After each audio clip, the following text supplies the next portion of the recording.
Hello guys, welcome to केंद्रीय classes. आज अपन MH CET का पूरा फुल पोर्शन रिवीजन करते हैं, एकदम शॉर्टली फटाफट कर लेते हैं, कोई टाइम वेस्ट ना करते हुए। ओके, चलो शुरुआत करते हैं बेटा। सबसे पहले 12 से चालू करते हैं। जो पहला चैप्टर है अपन ले लेते हैं यहाँ पे, मैथमेटिकल लॉजिक। कौन सा चैप्टर बेटा? पहला वाला, मैथमेटिकल लॉजिक,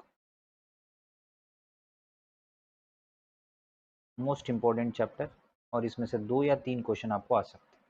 तो सबसे पहले देखो बेटा, यहाँ पे पहला टॉपिक जो है वो स्टेटमेंट है। स्टेटमेंट मतलब क्या हो रहा है बेटा? एक डिक्लेरेशन सेंटेंस है, वहां पे आपको क्या होता है, यदि ट्रू हो सकता है, नहीं तो फॉल्स हो सकता है। ट्रू और फॉल्स, बट नॉट बोथ, दोनों नहीं हो सकते। ओके, उसके बाद इसमें आता है बेटा ट्रू टेबल्स। ट्रू टेबल में क्या होता है बेटा? सबसे पहले डिजेक्शन। डिजेक्शन को डिनोट किया जाता है बेटा किससे? डिजेक्शन को डिनोट किया जाता है आपको और से। ओके, और यहाँ पे ओ आर बोला जाता है। तो इसका ट्रू टेबल आपको होगा बेटा पी बोल के अपन डिनोट कर सकते हैं। ठीक है ना? तो इसमें क्या क्या होता है बेटा? True true, true false, false true और फॉल्स फॉल्स। इसमें पूरे के पूरे ट्रू होते हैं बेटा, एक ही फॉल्स होता है। लास्ट वाला एफ एफ है तो ही ये फॉल्स होता है, बाकी हर जगह स्टेटमेंट यहाँ पे ट्रू ही हो जाता है। के बाद का जो आता है बेटा, नेक्स्ट आता है कंजक्शन। कंजक्शन को डिनोट किया जाता है बेटा एंड से। किससे डिनोट करते हैं बेटा? इसको एंड से डिनोट किया जाता है, इन दी एंड। ओके, तो यहाँ पे आपको पी, ओके यही लिख लेता हूँ, P Q, P and Q बेटा। पी एंड क्यू मतलब देखो बेटा, यहाँ पे क्या होता है? True true, T F, F T, F F. यहाँ पे देखो बेटा, पूरे के पूरे फॉल्स रहते, एक ही ट्रू रहता है। कब रहता है? T F T T teach होता है बेटा, बाकी हर जगह स्टेटमेंट यहाँ पे क्या होता? फॉल्स होता। तो इसको क्या बोलते हैं बेटा? कंजक्शन बोला जाता है। पूरे के पूरे फॉल्स रहते, इसमें एक ही ट्रू रहता है। उसके बाद नेक्स्ट देखते हैं बेटा, यहाँ पे कंजक्शन के बाद जब आता है दूसरा वाला टॉपिक, यहाँ पे next topic conjunction. Negation. Negation को क्या डिनोट किया जाता है बेटा? नॉट से डिनोट किया जाता है नेगेशन को। नेगेशन मतलब क्या लिख लेते बेटा? यहाँ पे एन ओ टी, नॉट से डिनोट किया जाता है। और यहाँ पे देखो बेटा, इसका सिंबल जो होता है ऐसा होता है। तो यहाँ पे देखो बेटा, सिंपल सी बात है, नेगेशन ऑफ ट्रू मतलब क्या आता है बेटा? इसका फॉल्स आ जाता। नेगेशन ऑफ फॉल्स मतलब क्या आता है बेटा? ट्रू आ जाता। और नेगेशन ऑफ और मतलब इसको क्या लिख लेता बेटा? एंड। नेगेशन ऑफ एंड मतलब इसको लिखता बेटा और। नेगेशन ऑफ इम्प्लाइज मतलब इसका आता बेटा and. Negation of bi implies मतलब इसका आ जाएगा आपको और। फॉर ऑल को अगर नेगेशन लग जाएगा तो एसेंशियल आ जाएगा बेटा। एसेंशियल को अगर नेगेशन लग गए तो क्या आ जाएगा बेटा? आपको फॉर ऑल आ जाएगा। ठीक है, ये होता है बेटा नेगेशन। ओके, उसके बाद 2 टेबल है बेटा दूसरे वाले, जो वो है इम्प्लीकेशन और बाय इम्प्लीकेशन। इम्प्लीकेशन या कंडीशनल बोल सकते हैं इसको। तो इम्प्लीकेशन में आपको क्या होता है बेटा? इसको डिनोट किया जाता है one side arrow mark. If से कर सकते, नहीं तो देन से कर सकते, वो आपकी मर्जी। ठीक है ना? तो इसका टेबल क्या होगा बेटा? P Q, P implies Q. इसमें ध्यान रखना बेटा कि ये पी इम्प्लाइज क्यू में है, कहाँ पे होता है बेटा? True. T T, T F, F T, और आखिरी में क्या आता है बेटा? एफ। तो यहाँ पे पूरे के पूरे फॉल्स रहते बेटा, एक ही ट्रू रहता है। सॉरी, टी एफ है तो ही एफ होता, बाकी हर जगह स्टेटमेंट क्या होता बेटा? ट्रू हो जाए। इसको बोलते बेटा इम्प्लीकेशन। उसके बाद बाई इम्प्लीकेशन में क्या होता है बेटा? इसको इफ एंड ओनली बोला जाता है बेटा। बाई इम्प्लीकेशन में क्या बोलते हैं बेटा? बाई इम्प्लीकेशन में इसको डिनोट किया जाता है 2 साइड एरो में। ओके, और इसको आई डबल एफ बोल सकते हैं, या इफ एंड ओनली भी आप डबल बोल सकते हैं। ठीक है ना? तो इसका क्या होगा बेटा? True table P Q, P by implication Q. ठीक है ना? तो पी बाई इम्प्लीकेशन क्यू मतलब आपको पता है बेटा, यहाँ पे क्या क्या लिखना है? T T, T F, F T, F F. और यहाँ पे आपको है कि आइडिया इसकी, टी एफ है तो क्या होता है बेटा? फॉल्स होता। एफ टी है तो भी फॉल्स होता, बाकी 2 जगह स्टेटमेंट क्या होता है बेटा? ट्रू हो जाए। इसी को क्या बोलते हैं बेटा? बाय इम्प्लीकेशन बोलो। ये टेबल्स अच्छे से पढ़ लो बेटा, ये 4 के 4 टेबल और नेगेशन का एक टेबल कंपलसरी कर लो बेटा, आपको आंसर 100% कवर हो जाते, क्योंकि जो भी क्वेश्चन आएगा इससे ही आएगा, आपको थोड़ा सा ध्यान देना है। नेक्स्ट आगे बढ़ते बेटा, दूसरा वाला नेक्स्ट टॉपिक पे चलते। नेक्स्ट टॉपिक जो है बेटा, टॉटोलॉजी। टॉटोलॉजी में आपको पता है बेटा क्या होता है? पूरे के पूरे ट्रू होते बेटा, all are true, that is known as tautology. Okay, fallacy मतलब क्या होता है बेटा, पूरे के पूरे फॉल्स होते बेटा, तभी जाके उसको क्या बोलते हैं बेटा, फैलेसी बोलते हैं। एफ एफ फैलेसी और कॉन्ट्रडिक्शन का मतलब एक ही होता है। उसके बाद कॉन्टीजेंसी मतलब क्या आता है बेटा, उसमें दोनों भी आते हैं बेटा। कॉन्टीजेंसी, कॉन्टीजेंसी में क्या होता है बेटा, दोनों भी आ जाते हैं, इसलिए उसको क्या बोलते हैं बेटा, टी भी आता है फॉल्स भी आता है, टी एफ कुछ भी आ सकता है, टी भी आ सकता है फॉल्स भी आ सकता है, दोनों भी आनी चाहिए बट पक्का। ओके, अगर दोनों नहीं आए मतलब वहाँ पे फैलेसी हो सकता है, नहीं तो टोटली हो सकता है। तो यदि कितने भी बार चलता है बेटा, true true false false false false true true, कुछ भी चलता हो। ओके, नेक्स्ट चलते बेटा, दूसरी बात आती है यहाँ पे ड्यूअलिटी। ड्यूअलिटी में क्या होता है बेटा, आपको पता है ड्यूअलिटी।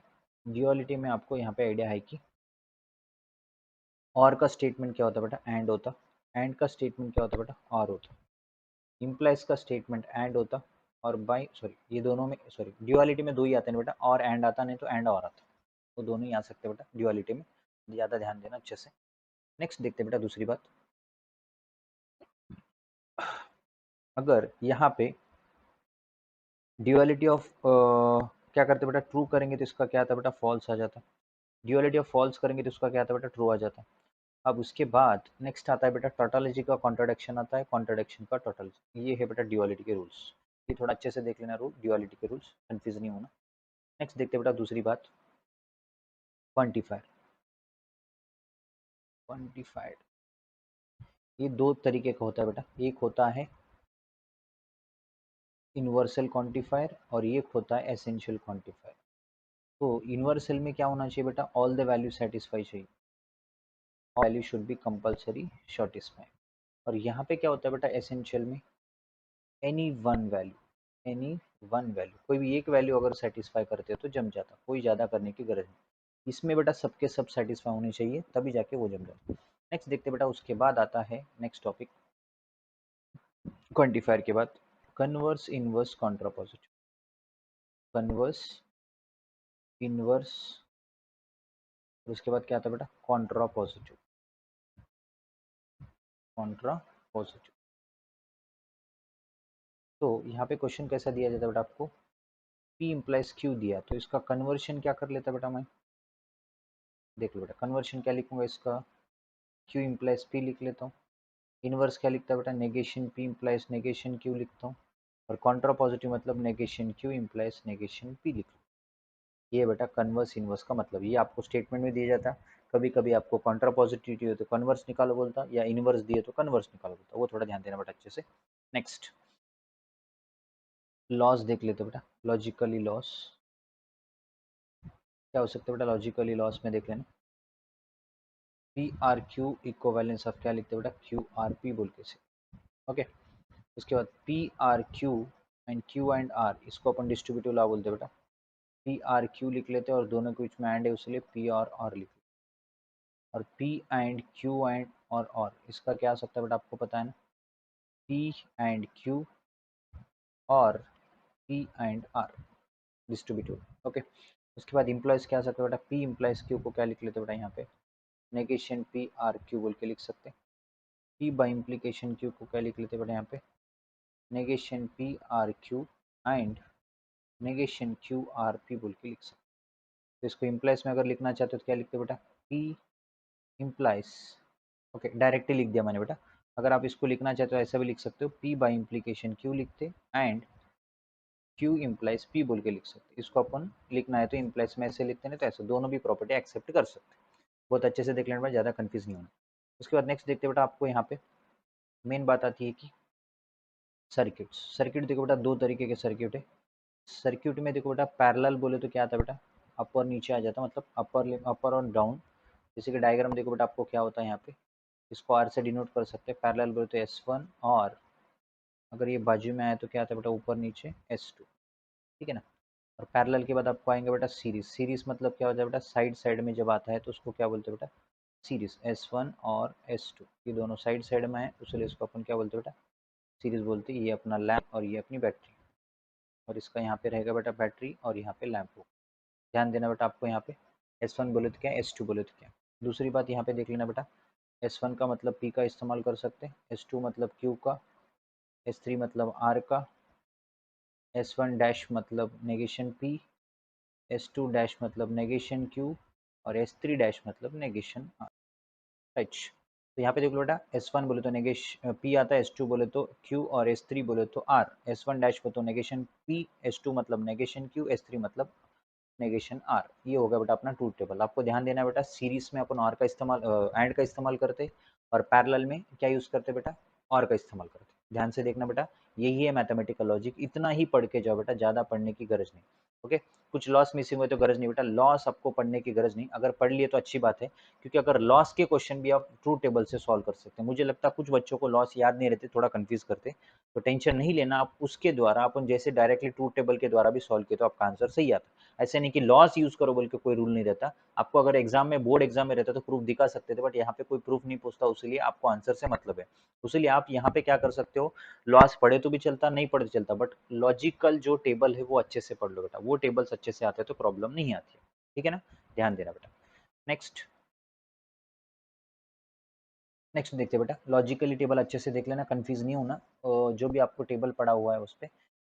नेक्स्ट, उसके बाद देख लेते बेटा दूसरा वाला जो टॉपिक है, मैट्रिसेस। ठीक है ना, मुझे लगता है मैट्रिसेस के टाइप्स पढ़ाने की गरज नहीं, आपको आ जाएंगे शायद।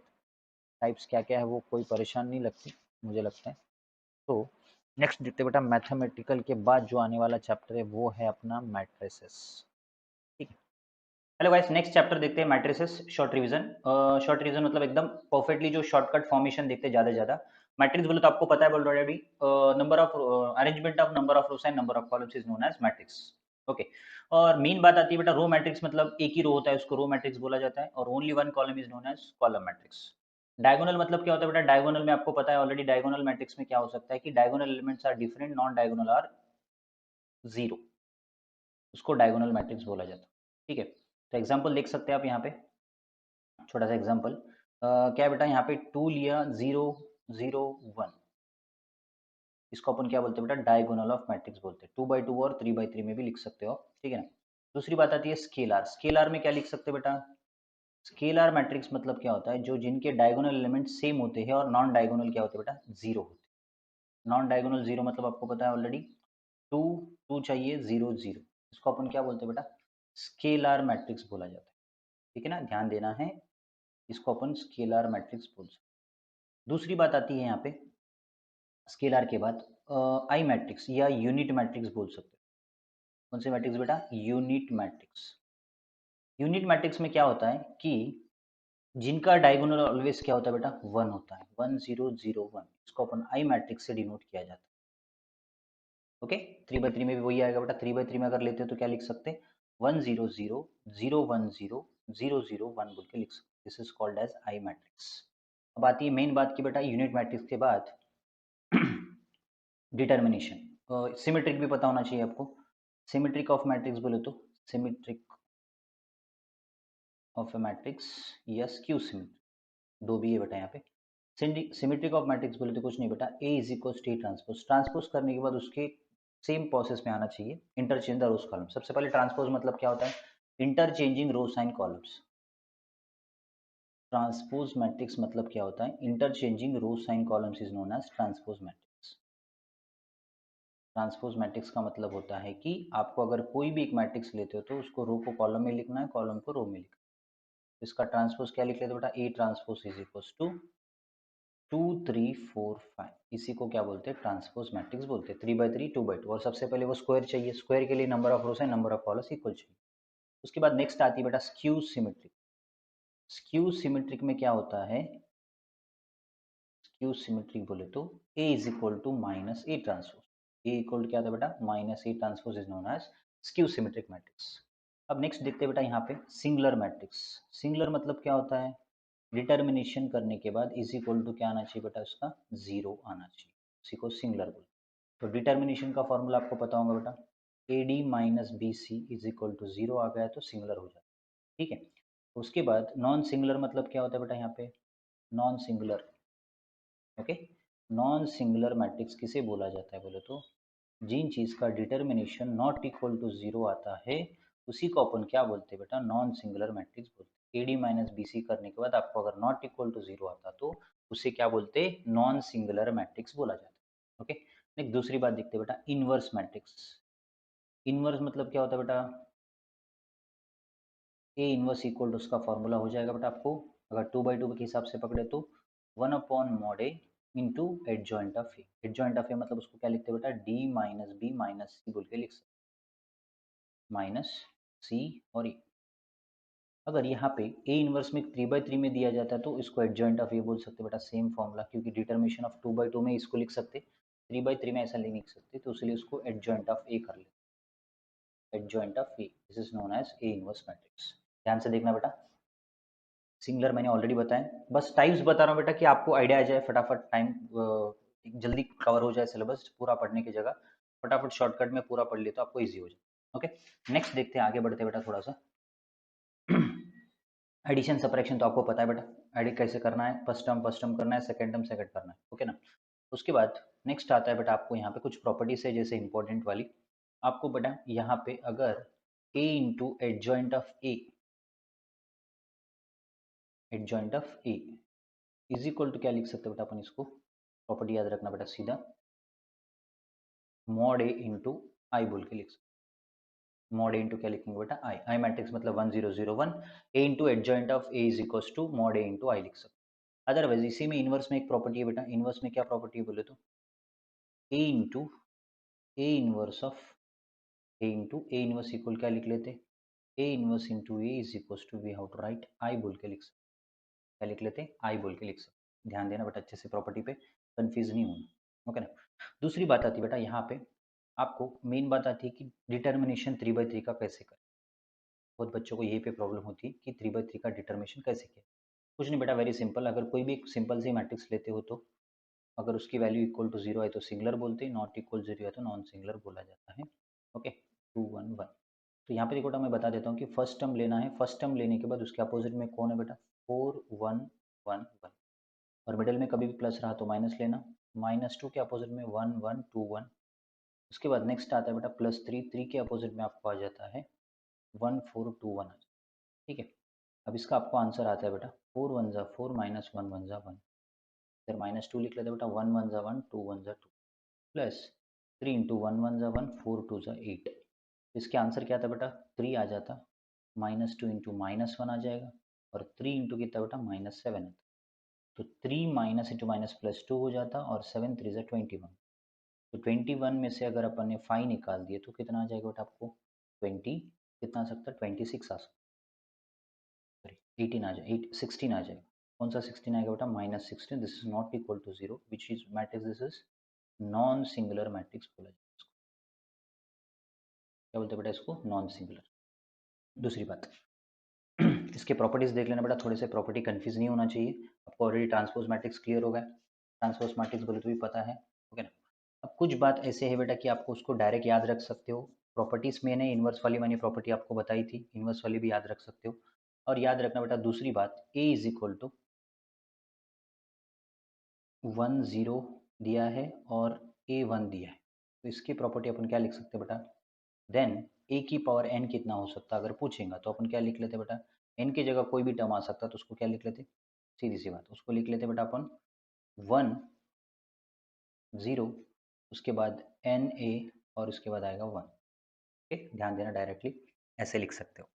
अगर समझ लो और एक प्रॉपर्टीज में ए इज इक्वल टू आपको ऐसा दिया जाता है, समझ लो यहाँ पे मैंने लिया बेटा ए इज इक्वल टू 1 ए लिया है, इधर 0 1 लिया, तो इसको मैं क्या लिख लेता बेटा, देन ए की power N is equal to क्या लिख लेता बेटा, ए की पावर एन बोले तो, ए की पावर एन बोले तो यहाँ पे लिखूंगा 1 एन ए, और नीचे आपको 0 और यहाँ पे 1 आ जाए। अपनी प्रॉपर्टी याद रखना बेटा, एन बोले तो एन की जगह कोई भी टर्म आ सकता, 1 2 3 4 का, वो थोड़ा ध्यान देना। दूसरी बात देखो बेटा, मेन प्रॉपर्टी जो है, अब समझ लो बेटा आपको A11 कोई भी एक मैट्रिक्स A11 A12, उसके बाद ए, सब A11 है ना, okay, A11 plus A12 plus A12, मतलब स्मॉल कैपिटल लिखना है, 1 second, sorry, capital A11 plus small A12 और capital A12 plus small A13 और capital A13 is equal to, इसको क्या लिख लेते बेटा, मॉड ए बोल के लिख सकते हैं इसको, मॉड ए मतलब डिटर्मिनेशन इक्वल्स टू 0, क्या लिख लेते बेटा, मॉड ए लिख लेते। दूसरी बात अगर समझ लो यहाँ पे A11 A21 प्लस A12 और A22 प्लस A13 और A33, इसकी वैल्यू ऑलवेज क्या रहती है बेटा, जीरो लिखते हैं ना। ये प्रॉपर्टीज है, डायरेक्ट आप इसको जीरो लिख सकते हैं, कोई टाइम वेस्ट करने की गरज नहीं, सीधा अपन जीरो लिख सकते हैं उसको, और कंफ्यूज होने की भी गरज नहीं, डायरेक्ट अपन क्या लिख लेंगे बेटा, उसको जीरो लिख सकते हैं। थोड़ा ध्यान देना बेटा। और को फैक्टर ऑफ मैट्रिक्स आपको ऑलरेडी पता है, को फैक्टर ऑफ मैट्रिक्स में क्या होता है क्या नहीं। को फैक्टर ऑफ मैट्रिक्स नेक्स्ट देखते बेटा थोड़ा सा, और कुछ बचा हुआ तो थोड़ा सा देख लेते। छोटे छोटे कुछ प्रॉपर्टीज है बेटा, देख लेते। ओके, नेक्स्ट प्रॉपर्टी देखो बेटा, A into adjoint adjoint of adjoint A is equal to, इसको क्या लिख लेते बेटा अपन, मॉड ए होल की power n minus two, mod A whole की power n minus two into क्या लिख लेते बेटा, ए बोल के लिख सकते, ठीक है ना। उसके बाद अगर समझ लो मॉड ए की पावर n दिया और उसको होल की पावर क्या लिख लेते बेटा, मॉड ए होल की पावर n बोल के लिख सकते, ठीक है ना। दूसरी बात मॉड इनवर्स को ऊपर होल पावर में इनवर्स दे दिया, तो इसको क्या लिख लेते बेटा, मॉड ई इनवर्स होल और मॉड लिख लेते। ध्यान देना यहाँ पे, अगर अंदर रहा तो बाहर लिख सकते होल की पावर में, उसके हिसाब से ध्यान दें, ठीक है ना। दूसरी बात आती है बेटा यहाँ पे, मेन प्रॉपर्टीज देख लेना यहाँ पे, मॉड ए बी है बेटा होल, तो इसको अपन क्या लिख लेते बेटा, mod A into mod B बोल के लिख सकते, mod A into mod B बोल के लिख सकते, कन्फ्यूज नहीं होना है। पूरे प्रॉपर्टीज देखो बेटा अच्छे से, ये आपको वहाँ पे सडनली डायरेक्ट वैल्यू लगाने के लिए काम आ सकता है। दूसरी बात नेक्स्ट वाली प्रॉपर्टी देखा, इन्वर्स वाली हो गई बेटा, मॉड ए हो गया। उसके बाद अगर समझ लो बेटा कोई भी अगर आपको वन वन मैट्रिक्स देता है, सब वन वन वन वन दिया जाता है यहाँ पे, तो आप इसको क्या लिख सकते हैं बेटा, अगर इसका ए की पावर n निकालना है तो अपन क्या लिखेंगे बेटा, formula two into N minus one whole की power A. N minus one बोलो तो जो भी एन टर्म देता है उसमें से उसको माइनस करना, और डायरेक्टली आप आंसर लिख सकते हो, कितनी भी बड़ी वैल्यू ले लो। अगर 3/3 में दी जाती है, समझो बेटा 3/3 में अगर कोई मैट्रिक्स दी जाती है, तो अपन क्या लिख लेते बेटा, उसका अगर 2000 पावर 5 बोला, 100 पावर 1 बोला, ऐसा लिखा तो वेरी सिंपल है। तो अगर 1 1 1 1 1 1 1 1 3/3 में अगर देता है तो क्या लिखेंगे बेटा, ए की पावर n इंटू 3 की power n minus one into ये बोल के लिख सकते, अच्छे से ध्यान दें। अगर 3/3 में दिया तो 3 की power n minus one into A लिख लेते, अगर 2/2 में दिया तो 2 की power n minus one into A बोल के लिख सकते, वो थोड़ा ध्यान देना बेटा, कंफ्यूज नहीं होना है। ओके, अब दूसरी बात आती है बेटा, तो एप्लीकेशंस वाले जो है, इसमें एप्लीकेशन में ज़्यादा कंफ्यूज होने की गरज नहीं, आप कोई भी क्वेश्चन आए तो उसको ग्रामर रूल से निकाल सकते हो, इक्वेशन वाला कोई एक्स वाई निकालो बोला, रिडक्शन वगैरह यूज करने की गरज नहीं। आपको याद है बेटा को फैक्टर ऑफ मैट्रिक्स क्या होता है, को फैक्टर ऑफ मैट्रिक्स बोले तो, ओके, ये भी बहुत इंपॉर्टेंट है बेटा, या इनवर्स 3/3 का अच्छे से ध्यान दें। को फैक्टर ऑफ मैट्रिक्स बोले तो क्या लिख लेते बेटा यहाँ पे, को फैक्टर ऑफ मैट्रिक्स, तो A11 बोले तो आपको क्या लिखना है बेटा, साइन पॉजिटिव लेना है, A12 बोले तो साइन नेगेटिव लेना है, और A13 बोले तो साइन पॉजिटिव लेना है, और A21 बोले तो साइन विल बी नेगेटिव, और A22 बोले तो साइन पॉजिटिव, A23 बोले तो साइन नेगेटिव, और A31 बोले तो साइन पॉजिटिव, और A32 बोले तो साइन विल बी नेगेटिव। ये थोड़ा ध्यान देना है, ठीक है ना। आपको पता है बेटा कि यहाँ पे कुछ नहीं करना है, जो भी आपको 3/3 में दी जाए तो डायरेक्टली आप लिख सकते हो अपोजिट वाले, उसके अपोजिट वाले लेना बेटा, जैसे समझ लो मैंने यहाँ पे कुछ लिया 1 2 3 4 1 1 लिया, 2 1 5 ले लिया, सीधा बेटा इसका कोफैक्टर करना है तो क्या करेंगे, इसके अपोजिट जो दिया जाता है वो लिख लेना यहाँ पे, जैसे 1 1 1 5, इसका AD माइनस BC करेंगे तो साइन जो भी आएगा वो लिख लेना, 5 1 जा 5 माइनस 1, तो आंसर क्या आता है बेटा, +4 आ जाता, बिकॉज ऑफ यहाँ पे सामने प्लस है उसलिए प्लस आ रहा, अगर माइनस रहता तो माइनस आता। और दूसरी बात बेटा, जब भी इवन नंबर आता तब पॉजिटिव लिखना है, 1 1 + 1 2, और जब भी ऑड नंबर आता है तब अपन क्या लिख लेते हैं, वहाँ पे साइन विल बी नेगेटिव। ये होता है कोफैक्टर। अगर कोफैक्टर को ट्रांसपोज करते हो तो आपको क्या फॉर्म होता है बेटा, एडजॉइंट ऑफ ए फॉर्म होता है। कोफैक्टर को अगर अपन ने ट्रांसपोज किया तो आपको क्या फॉर्म हो जाता, एडजॉइंट ऑफ ए फॉर्म हो जाता, कंफ्यूज नहीं होना है, वेरी इजी, ठीक है। नेक्स्ट देखते हैं बेटा दूसरी बात, कि यहाँ पे अगर आपको कोफैक्टर ऑफ मैट्रिक्स जो है उसको अगर ट्रांसपोज 2/2 में भी पता या 3/3 में भी पूछ सकते हो, वो थोड़ा ध्यान से देख लेना, इजीली समझ में आएगा।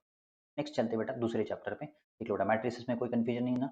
मोस्ट इंपॉर्टेंट बेटा प्रॉपर्टीज अच्छे से देख लो, प्रॉपर्टीज अगर आपको अच्छे से आता है तो कोई प्रॉब्लम नहीं रहता। और दूसरी बात, जो एप्लीकेशंस ऑफ मैट्रिक्स है उसमें जो भी इक्वेशन दिया जाता है आप आपके हिसाब से सिंपल इक्वेशन करोगे, कोई मेथड यूज करने की गरज नहीं, ठीक है ना। उसके बाद अगर आपको कहीं पे यहाँ पे पूछा जाता है कि मैट्रिसेस में ही आपको कहीं पूछा बोला कि ऐसा बोला है कि ए इनवर्स करना है कोई इक्वेशन, ए इनवर्स के लिए फॉर्मूला क्या बेटा, 1/mod A into adjoint of A into क्या करेंगे बेटा यहाँ पे मल्टीप्लाई बाय बी कर सकते, multiply by B.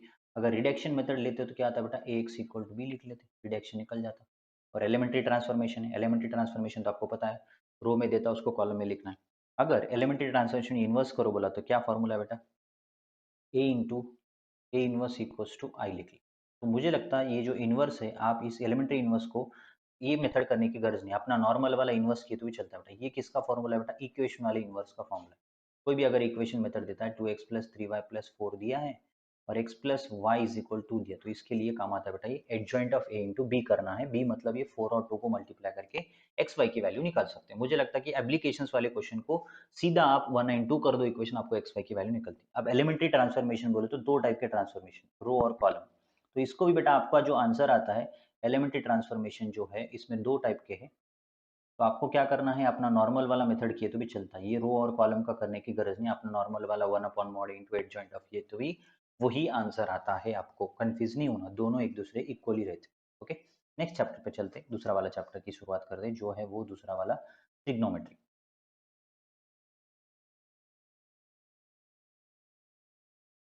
Trigonometry, okay, ये 12th की ट्रिग्नोमेट्री बेटा। तो ट्रिग्नोमेट्री में देखो बेटा मेन बात आती है कि यहाँ पे सबसे पहले जो आता है आपको इसके ये याद रखने है बेटा, सबसे पहले principal value, number of principal value, number of solutions क्या निकल सकते हैं, उसके लिए आपको कोऑर्डिनेट्स पता होनी चाहिए। प्रिंसिपल वैल्यू के लिए कि फर्स्ट कोऑर्डिनेट में क्या है, सेकंड कोऑर्डिनेट में क्या है, थर्ड कोऑर्डिनेट में क्या है, उसके सॉल्यूशंस आपको पता लग गए तो क्लियर हो जाता है। उसके लिए अपन थोड़ा सा कोऑर्डिनेट्स देख लेते हैं। आपको पता है बेटा 0 to 90 होता है इसमें, और 180, और उसके बाद 270, और ये 360 आता है। तो यहाँ पे आपको पता है कि 90 से छोटी वैल्यू रहती है और 360 से बड़ी वैल्यू रहती है, वो कौन सा क्वाड्रेंट बोलते हैं, फर्स्ट क्वाड्रेंट। इसमें सबके सब ट्रिग्नोमेट्रिक फंक्शन पॉजिटिव रहते हैं। 90 से बड़ी वैल्यू रहती है बेटा यहाँ पे, और 180 से छोटी वैल्यू। इसमें साइन थीटा और कॉस थीटा, साइन थीटा और sec theta, cosec theta positive रहता है, बाकी सब के सब यहाँ पे नेगेटिव रहते हैं। और कोसेक थीटा बेटा ये 180 से बड़ा और 270 से छोटा। जब भी 90 और ये लेते हो तो वहाँ पे फंक्शन चेंज होते हैं। इसमें tan थीटा और cot थीटा पॉजिटिव रहते हैं, बाकी सब के सब नेगेटिव रहते हैं। This is called as third quadrant, ये सेकंड क्वाड्रेंट है और ये फर्स्ट है। और इसमें देखो बेटा लास्ट में 270 से बड़ी वैल्यू मिलती है बेटा आपको यहाँ पे, और 360 से छोटी वैल्यू। तो ये होता है आपका क्या पॉजिटिव रहता है बेटा, इसमें cos थीटा और sec थीटा पॉजिटिव रहता है, बाकी चारों भी यहाँ पर नेगेटिव रहते हैं। इससे आपको प्रिंसिपल वैल्यू निकल जाती है। प्रिंसिपल वैल्यू का कंडीशन क्या है आपको पता है ना, 0 डिग्री से लेके 3x की वैल्यू इसके बीच में रहती है बेटा, 360 डिग्री के बीच में आनी चाहिए, 360 डिग्री के बीच में आनी चाहिए, उसी को प्रिंसिपल वैल्यू बोला जाता है। ओके, दूसरी बात देखते हैं बेटा कि जनरल सोल्यूशन। जनरल सोल्यूशन के फॉर्मूले आपको मेरे ख्याल से याद होंगे, नहीं होंगे तो भी देख लो एक बार, मैं बता देता हूँ जनरल सोल्यूशन। सबसे पहला मेन फॉर्मूला है बेटा कि अगर आपको साइन एक्स इक्वल टू 0 आता है या कॉस एक्स इक्वल टू 0 आता है तो उसका जनरल सोल्यूशन क्या हो सकता है, या tan एक्स इक्वल टू 0 आता है तो इसका क्या लिखेंगे बेटा, x equal to N pi N is belongs to Z बोल के लिख सकते हैं। इसका क्या लिखेंगे बेटा, जेड का मतलब इंटीजर होता है, x equal to 2n+1 into pi by two, और एन इज बिलोंग्स टू क्या आता है बेटा, जेड आ जाता है। उसके बाद x इक्वल टू इसका क्या आता है बेटा, सेम आता साइन, और इसका N pi N is belongs to Z. Okay, this is called as general solution for sin x equal to 0, cos x equal to 0, tan x equal to 0 है तो ये यूज़ करें।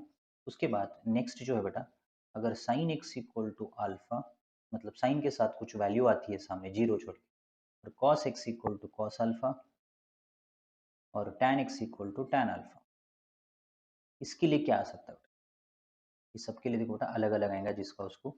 अब साइन का क्या हो सकता है बेटा, x equal to N pi plus minus one whole की पावर n लिख लेता हूँ, और कॉस का आएगा 2n pi plus are minus alpha, और tan का आएगा बेटा बस प्लस आर माइनस नहीं आएगा, n पाई आके प्लस अल्फा लिख लेते, क्या लिख लेंगे बेटा इसको, प्लस अल्फा लिख, दिस इज कॉल्ड एज, क्या होगा बेटा, एक सेकेंड, अल्फा लिख लो। ये हो गया बेटा साइन के इक्वल में अगर कुछ भी आता है तो अपन ये वाला फॉर्मूला यूज कर सकते हैं। अब दूसरी बात आती है इसमें बेटा sine square X equal to sine square alpha, cos square X equal to cos square alpha और tan square X equal to क्या आता है बेटा tan स्क्वायर अल्फा। ये सब के लिए आपको आता है बेटा एक ही formula, that formula is x equal to N pi plus are minus alpha बोल के लिख सकते हैं। ये स्क्वायर के लिए फॉर्मूला सेम रहता है, बस प्लस आर माइनस लग जाता है। ओके, ये बेसिक ट्रिग्नोमेट्री बेटा आपको प्रिंसिपल वैल्यू और जनरल सॉल्यूशन के फॉर्मेशन से। अब आगे चलते बेटा पोलर कोऑर्डिनेट। नेक्स्ट आगे बढ़ते बेटा पोलर कोऑर्डिनेट। पोलर कोऑर्डिनेट में देखो बेटा क्या रहता है पोलर। नेक्स्ट देखते हैं पोलर कोऑर्डिनेट। पोलर कोऑर्डिनेट में क्या होता है बेटा कि अगर कोई भी आप एंगल लेते हो तो उसके फॉर्मेशंस आपको पता है कि जैसे मैंने कोई भी एक एंगल ले लिया यहाँ पे, जैसे एक्स एक्सिस और एक एक्स एक्सिस ले ली और यहाँ पे वाई एक्सिस।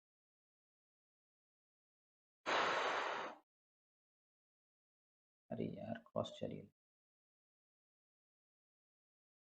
ओके, तो यहाँ पे मैंने कुछ एंगल बना लिया ऐसे,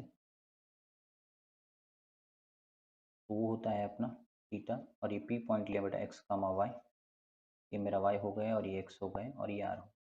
तो समझ लो बेटा मुझे फॉर्मूला आएगा साइन थीटा का। क्या फॉर्मूला था बेटा साइन थीटा का? Sine theta is equal to opposite upon hypotenuse. तो वाई अपॉन आर लिख लेता बेटा, तो वाई इज इक्वल क्या लिख लेते बेटा फॉर्मूला आर साइन थीटा लिख लेते। और कॉस थीटा का फॉर्मूला क्या था बेटा एक्स अपॉन आर आ जाता। एक्स अपॉन आर मतलब क्या लिख लेते बेटा X equal to R cos theta लिख लेते। क्या लिख लेते बेटा आर कॉस थीटा, ठीक है ना। ये अपने फॉर्मेशन से बेटा साइन थीटा का ये होगा, इससे एंगल निकल जाता और इससे भी एंगल निकल जाता। और उसके बाद अगर आपको आर निकालना है तो आर का फॉर्मूला होगा बेटा आपको under root of X square plus Y square. Okay, R square बोल के भी लिख सकते हैं, नहीं तो अंडर रूट लगा दिए तो भी एक्स वाई की वैल्यू डालेंगे तो पोलर कोऑर्डिनेट आपको निकल जाता है। यदि आपको एक्स और वाई कोऑर्डिनेट में दिया तो एक निकाल जाए, या यदि अगर कार्टेशियन फॉर्म में दिया तो आपको एक्स वाई कोऑर्डिनेट निकाल सकते हो। या पोलर कोऑर्डिनेट में दिया, समझो पोलर कोऑर्डिनेट मतलब क्या होता है, आर और थीटा में दिया तो आप एक्स वाई निकाल सकते हो, या एक्स वाई कोऑर्डिनेट कार्टेशियन में दिया तो आप पोलर कोऑर्डिनेट निकाल सकते हो, आर और theta. This is called as polar coordinate. Okay, दूसरी बात आती है बेटा यहाँ पे साइन रूल और कोसाइन रूल। साइन रूल आपको पता है बेटा A upon sine A is equal to B upon sine B और सी अपॉन क्या था बेटा साइन सी।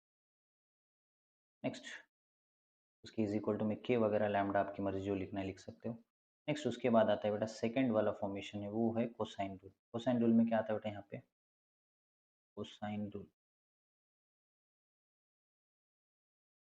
कोसाइन रूल में cos A is equal to B square plus C square minus क्या आएगा बेटा A square upon two B C. और cos B is equal क्या आ सकता है बेटा A square plus C square minus B square upon क्या लिख लेते बेटा टू ए सी। और कॉस सी इज इक्वल क्या लिख लेते बेटा A square plus B square minus क्या आता है बेटा C square upon two A B. This is called as cosine rule का फॉर्मूला। ओके, ध्यान देना। उसके साथ साथ आपको यहाँ पे प्रोजेक्शन ऑफ रूल का भी फॉर्मूला आ जाता है।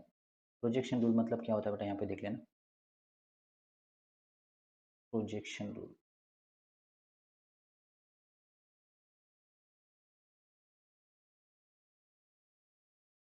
प्रोजेक्शन रूल में आपको आ जाएगा बेटा ए अगर लेता हूँ तो ए की जगह आपको क्या लिखना पड़ेगा यहाँ पे B cos C plus C cos, लिख सकते हो बेटा C cos capital B. Okay, अगर समझ लो मैंने यहाँ पे B vector is equal to sorry B is equal to A cos C लिखा, उसके बाद plus capital C cos capital ये लिख लिया। उसके बाद नेक्स्ट सी लिख लिया, सी के अपोजिट में क्या था बेटा आपको यहाँ पे A cos capital B plus small A cos capital sorry small B cos capital A बोल के लिख सकते। ये ध्यान से देखना बेटा, इसी को अपन क्या बोलते हैं प्रोजेक्शन ऑफ रूल बोले जाते हैं। उसके बाद नेक्स्ट आता है बेटा इसमें हेरोइंस फॉर्मूला। हेरोइंस फॉर्मूला होता है ऑफ एंगल वाले formula. Of angle, of angle के लिए सबसे पहले एस निकालते बेटा, एस के लिए फॉर्मूला क्या है A plus B plus C divided by two आ जाता है। नेक्स्ट दूसरी बात इसमें अगर साइन ए बाई टू लिखते हो तो साइन ए बाई टू बोलते हो of angle. Sine A by two का क्या लगता है बेटा फॉर्मूला आपको, under root of S minus B S minus C divided by B सी।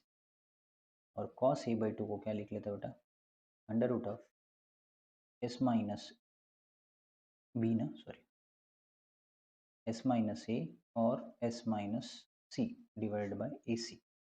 अगर साइन है ना, सॉरी 1 सेकंड बेटा, थोड़ा सा गलत लिखा अपने फॉर्मूला यहाँ पे।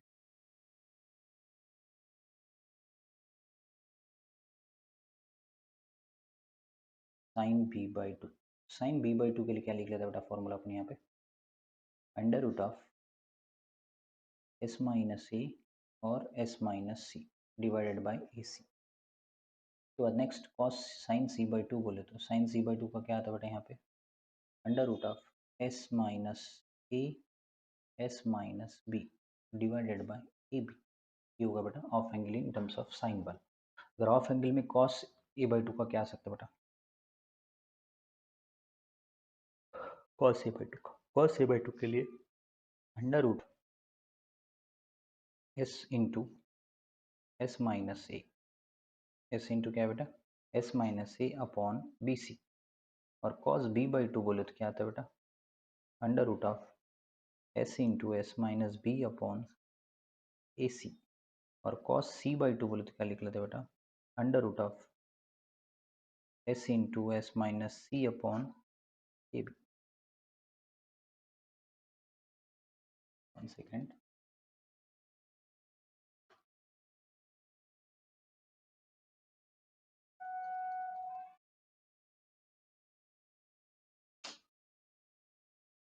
क्या प्रॉब्लम आ रही है बाबा, एस इंटू एस माइनस सी अपॉन क्या लिख लेते हैं बेटा इसको, ए बी लिख, ठीक है ना।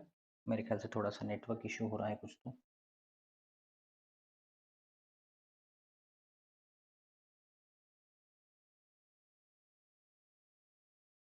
Something is problem here going on.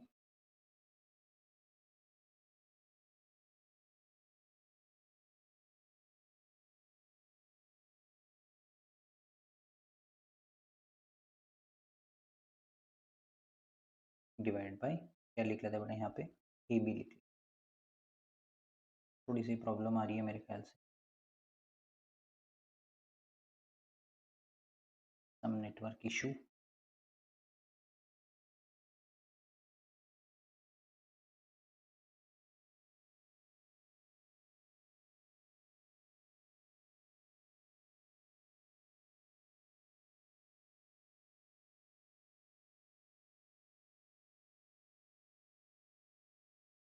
Okay, cos C बोले तो क्या बेटा एस इंटू एस माइनस सी अपॉन, इसको क्या लिख लेते हैं बेटा ए बी बोल के लिख लेते हैं, क्या लिख लेते हैं बेटा यहाँ पे ए बी लिख सकते हैं।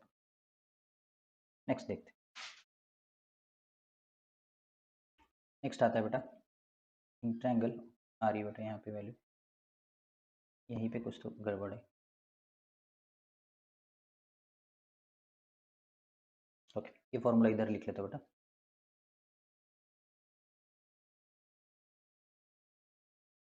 Will write this side, cos C by two बोले तो अपन क्या लिख लेते हैं बेटा यहाँ पे, under root of S into S minus C upon क्या लिख लेते हैं बेटा यहाँ पे ए बी बोल के अपन लिख सकते हैं। Okay, triangle A B C बोले तो क्या आ सकता है बेटा, ट्रायंगल ए बी सी, तो क्या लिखेंगे बेटा formula triangle A B C का, S into S minus A S minus B और क्या आता है बेटा एस माइनस सी। ये होगा बेटा अपना area of triangle into A B C. ये होगा बेटा आपको ऑफ एंगल फॉर्मूले। अब यहाँ पे ऑफ एंगल में आपको tan ए बाई टू भी दिया तो क्या लिख लेते बेटा साइन ए बाई टू अपन कॉस ए बाई टू करो, ये बी सी कट जाता, आपको फॉर्मेशन निकल जाता, उसको लिखने की गरज नहीं, उससे आपको याद हो जाता है, ये दो याद कर लिए तो ऑटोमेटिक आ जाता। ओके, नेक्स्ट देखते हैं दूसरी बात, रेंज फॉर्मूला। अच्छे से देख लेना बेटा, यहाँ पे ये फॉर्मूले बहुत इंपॉर्टेंट है, इसी से बहुत बार क्वेश्चन रिपीट होते हैं, तो ध्यान देना अच्छे से। नेक्स्ट आते,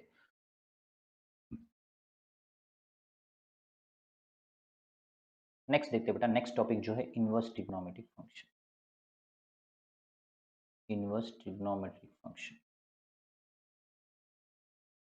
मैं आपका कॉन्सेप्ट भी क्लियर कर रहा, फॉर्मूले भी क्लियर कर रहा बेटा, ध्यान से देखना। इनवर्स ट्रिग्नोमेट्रिक फंक्शन में सबसे पहले आपको ब्रांचेस देखने बेटा, साइन इनवर्स का ब्रांच क्या आता है, कॉस इनवर्स का क्या आता है, टैन इनवर्स का क्या आ सकता है, और सीकेंड इनवर्स उसके बाद कोसेक इनवर्स और आखिरी वाला है बेटा कॉट इनवर्स। ओके, ध्यान से देख लेना।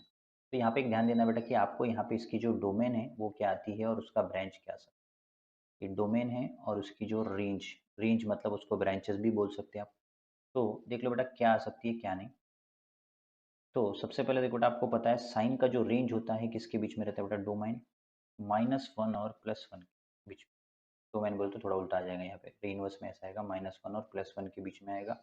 उसके बाद इसका जो रेंज है वो क्या रहेगा बेटा, -π/2 से लेके +π/2 के बीच में रहता है। इसमें से कंफर्म एक क्वेश्चन रह सकता है बेटा, ये चारों में से, 6 में से।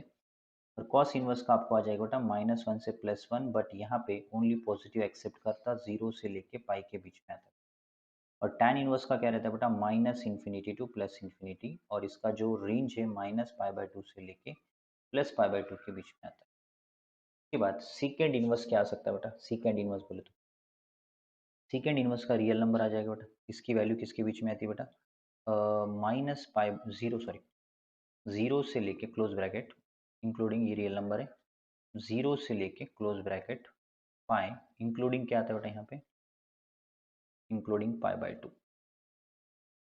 उसके बाद कोसेक का आपको रियल नंबर ही आएगा बेटा, इसकी भी वैल्यू बेटा -π/2 से लेके +π/2 के बीच में आती है, इंक्लूडिंग क्या होता है बेटा, इसको इंक्लूडिंग जीरो रहता है। और कॉट इनवर्स का भी रियल नंबर बेटा, इसका ओपन ब्रैकेट जीरो से लेके पाई के बीच में आती है। इसकी ब्रांचेस अच्छे से देख लेना, मोस्ट इंपॉर्टेंट ब्रांचेस है बेटा, एकदम परफेक्टली देख लेना। अब उसके बाद देखो बेटा कुछ प्रॉपर्टीज रहते हैं साइन इनवर्स के। प्रिंसिपल वैल्यू कैसे निकल जाए, sine inverse of principal value बोलते हो जिसका उसको ब्रांच आपको ध्यान देना है। साइन इनवर्स 1/2 का कैसे निकाले, साइन इनवर्स 1/2 बोले तो इसको इज इक्वल टू क्या लिखता है बेटा, एक्स। आपको पता है बेटा इसकी वैल्यू किसके बीच में, -π/2 से लेके +π/2 के बीच में आनी चाहिए। एक ध्यान देना बेटा, इसमें नेगेटिव एक्सेप्ट करता, इसमें नेगेटिव एक्सेप्ट करता, और इसमें नेगेटिव एक्सेप्ट करता, बाकियों में नेगेटिव एक्सेप्ट नहीं करता। जैसे नेगेटिव का मतलब क्या, साइन इनवर्स ऑफ -1/2 आया तो इसको क्या लिखते हैं, माइनस, सीधा 1/2 का बात 30 डिग्री पे, 30 डिग्री -30 बोल के लिख सकते हैं। बट कॉस को नहीं लिख सकते, कॉस में नेगेटिव एंगल एक्सेप्ट नहीं है, क्योंकि उसमें 0 टू पाई के बीच वाली है। तो अपन देखो बेटा साइन इनवर्स को क्या लिखेंगे, साइन एक्स इक्वल कितना लिख लेते हैं बेटा, 1/2। तो 1/2 कब आता है बेटा, साइन 30 डिग्री पे आता है। साइन 30 बोले तो पता लग गया कि अपना जो मीन क्या है बेटा, principal value of inverse trigonometry X equal to 30 मतलब π/6 इन दोनों के बीच में आता है। ओके, वो ध्यान देना। नेक्स्ट दूसरी बात बेटा, इनवर्स ट्रिग्नोमेट्री में प्रॉपर्टीज है जो sine inverse of X plus cos inverse of X is equal क्या लिख लेते हैं बेटा, π/2। नेक्स्ट उसके बाद tan inverse of X plus cot inverse of X is equal to also π/2। Okay, यहाँ पे थोड़ी सी प्रॉब्लम आ रही है, ये प्रॉपर्टी यहीं पे लिख लेते हैं, tan inverse of x plus cot inverse of x is equal to, also we have to write π/2, secant inverse of x plus cosec inverse of x also we have to write π/2। ये ध्यान देना बेटा, ये properties most important है, अच्छे से ध्यान देना। नेक्स्ट दूसरी बात चलते बेटा आगे, 1 second, I will put the charger।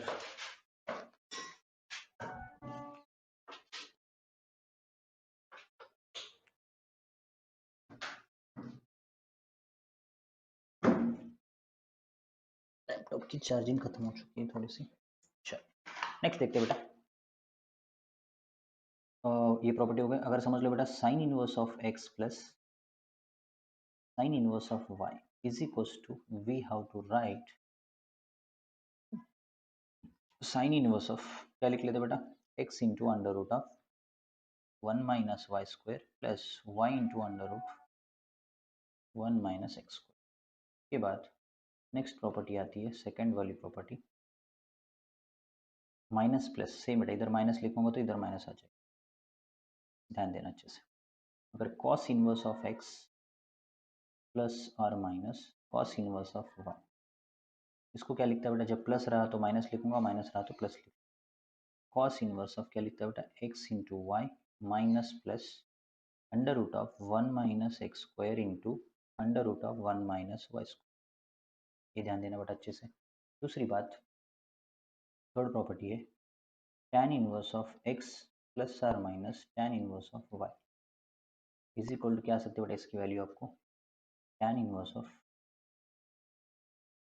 X plus Y plus are minus 1 minus x Y बोल के लिख सकते, माइनस और प्लस। अगर समझ लो बेटा आपको यहाँ पे 2 tan इनवर्स एक्स को लिखना है साइन में, 2 tan इनवर्स एक्स को लिखना है किसमें बेटा, साइन में, तो क्या लिखो बेटा formula, sign inverse of 2x upon 1 plus x square लिख लेता। नेक्स्ट उसके बाद नेक्स्ट अपन देख लेते तो फिफ्थ वाली प्रॉपर्टी, 2 tan इनवर्स को अगर आपको लिखना है कॉस में, क्या लिख लेते बेटा, cos inverse of 1 minus X square upon 1 plus x square लिख लेते। और अगर समझ लो 2 tan इनवर्स को अगर इन टर्म्स ऑफ ओनली tan में ही लिखना है तो क्या लिखेंगे बेटा, tan इनवर्स ऑफ क्या आ सकता फॉर्मूला, 2x अपॉन जैसे यहाँ पे प्लस आए यहाँ पे क्या आएगा बेटा 1 माइनस एक्स। ये है बेटा इनवर्स ट्रिग्नोमेट्री की कहानी। इतना ही करना है ट्रिग्नोमेट्री में, बस फॉर्मूले याद रखो, आपका क्वेश्चन छट की पट निकल जाता, ज़्यादा परेशान नहीं होता है। अगर इनकेस यहाँ पे अलग अलग दिया तो आप उसको 90 माइनस चेंज करके लिख सकते हो, कन्फ्यूज नहीं होना। मोस्ट इंपॉर्टेंट फॉर्मूले बेटा अच्छे से देख लेना, इससे ही 2-3 क्वेश्चन आ सकते हैं, ठीक है ना। चलते हैं नेक्स्ट। नेक्स्ट चैप्टर देखते हैं pair of straight line. Okay, trigonometry में मेरे ख्याल से इतना ही है, एंगल्स अच्छे से याद रख लेना, अच्छे से याद रख ले तो हो जाता है। बस यहाँ पे दूसरा चैप्टर देखते हैं pair of straight line. Pair of straight line में क्या है, बहुत सिंपल है बेटा, पेयर ऑफ स्ट्रेट लाइन में ज़्यादा पढ़ने की गरज नहीं है। पेयर ऑफ स्ट्रेट,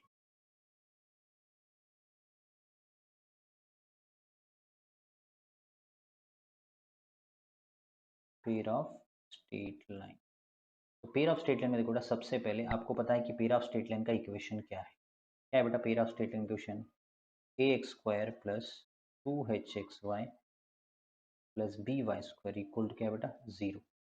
ओके, तो इस पेयर ऑफ स्ट्रेट लाइन में आपको याद रखना है कि जो भी लाइन होते हैं, जैसे इसके हिसाब से अगर पकड़ लेता हूँ तो आपको पता है बेटा सम ऑफ द स्लोप्स फॉर्मूला क्या है, सम ऑफ द स्लोप्स क्या लिख लेते हैं, m1 plus m2 is equals to minus 2h/b लिख। और वैसे अगर प्रोडक्ट ऑफ स्लोप्स लिखते हैं तो m1 m2 इज इक्वल क्या आता है बेटा a/b, वो थोड़ा ध्यान दे। अब नेक्स्ट आता है बेटा यहाँ पे पॉइंट, दूसरा वाला पॉइंट, अगर समझ लो the lines are real and distinct बोले तो क्या लिख लेते बेटा, the lines are real, H square minus A B greater than 0 होता है तो वो कौन से पॉइंट होते हैं बेटा, डिस्टिंक्ट।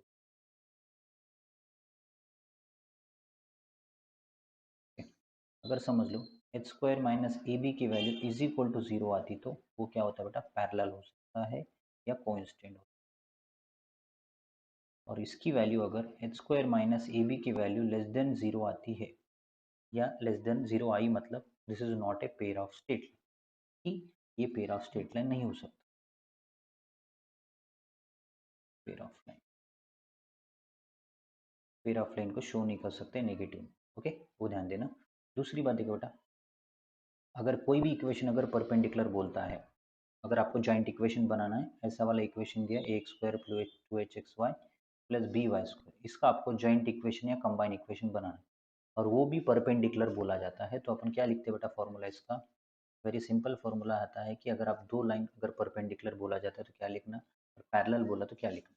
ओके, तो उसके लिए देखो बेटा very simple formula, y minus Y is equal क्या लिखते हैं बेटा, -1 m1/x, y is equal to -m1/m2, ये किसके लिए बेटा, परपेंडिकुलर के, तो इसको क्या सिलेक्ट कर सकते हैं बेटा, y प्लस m2x लिख लेता हूँ और y प्लस m2, एक m1x और m2x, ये m1 है m2 है, दोनों को अगर मल्टीप्लाई किए y इज इक्वल क्या है बेटा, y plus m2x plus m1x into y plus m2x is equal to क्या आता है बेटा आपको यहाँ पे 0।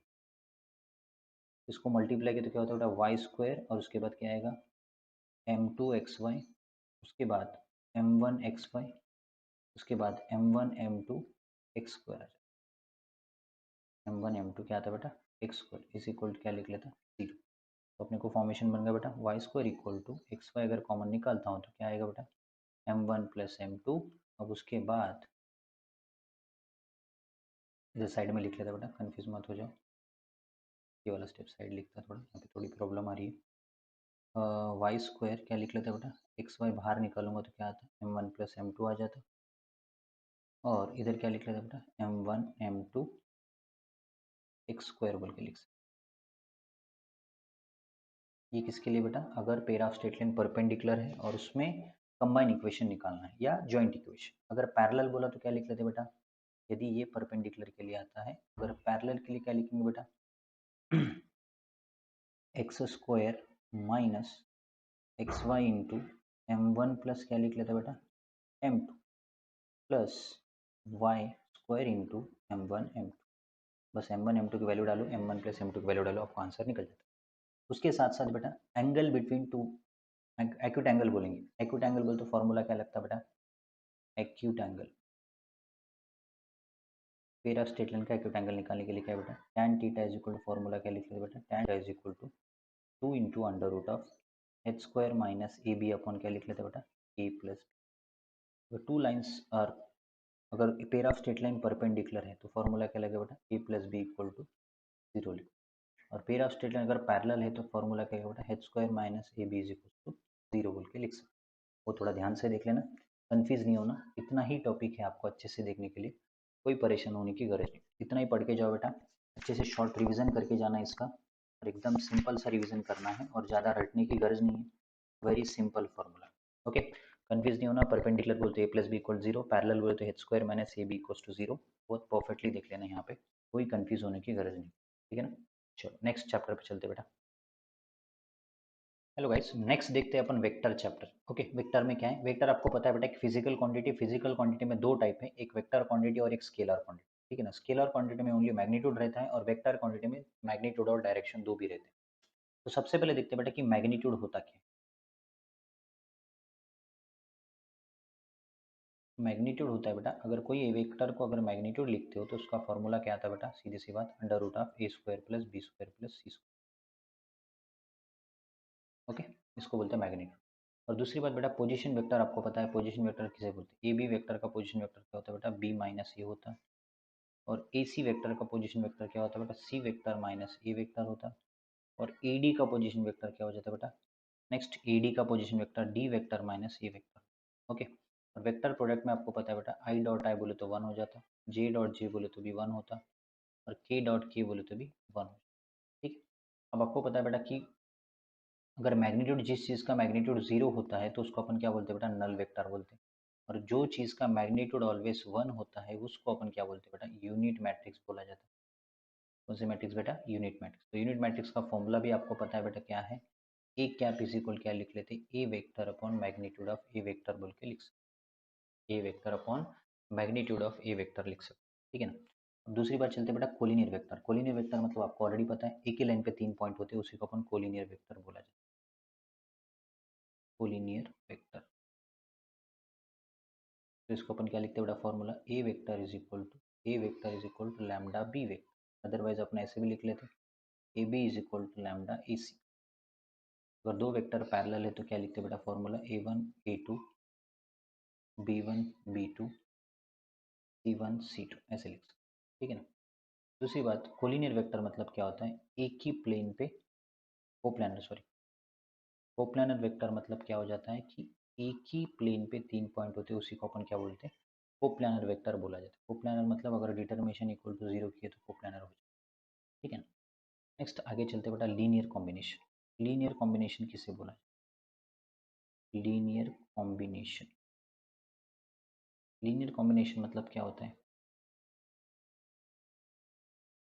Are vector is equal to x a vector plus y b vector plus C z vector, इसी को लीनियर कॉम्बिनेशन बोलते हैं। अपन को लीनियर कॉम्बिनेशन मतलब आई जे के वेक्टर को क्या करना है, एक्स वाई के फॉर्म में लिखना है, तो उसी को लीनियर वेक्टर बोला जाता है। या C vector is equal to M A vector plus M B vector, आपको क्या निकालनी है, एम और एन की वैल्यू निकाल, m A vector plus n b vector, that is known as linear combination. इसको अपन लीनियर कॉम्बिनेशन को कैसे करना, मतलब आई जे के फॉर्म को कन्वर्ट करना है किसमें बेटा, लीनियर फॉर्म में कन्वर्ट करना है। I dot I, J dot J, जे वाले टर्म एक तरफ लेते हैं और उसके बाद अपन आगे कर सकते हैं। नेक्स्ट आगे बढ़ते बेटा, दूसरी बात, वेक्टर प्रोडक्ट, क्या देखते बेटा, वेक्टर प्रोडक्ट।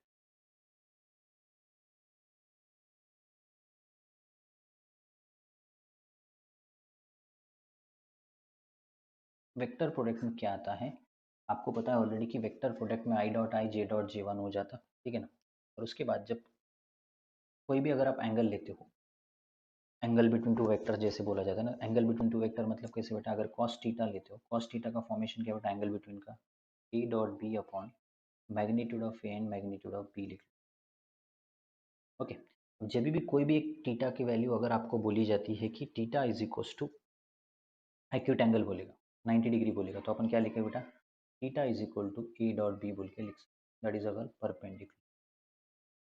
कॉस 90 बोले तो कितना आ जाता बेटा, जीरो आ जाता, तो a dot b is equal to क्या लिख लेते बेटा, जीरो लिख, यदि वो परपेंडिकुलर है तो, परपेंडिकुलर मतलब एक्यूट एंगल। ओके ना। नेक्स्ट दूसरी बात आती है बेटा यहाँ पे,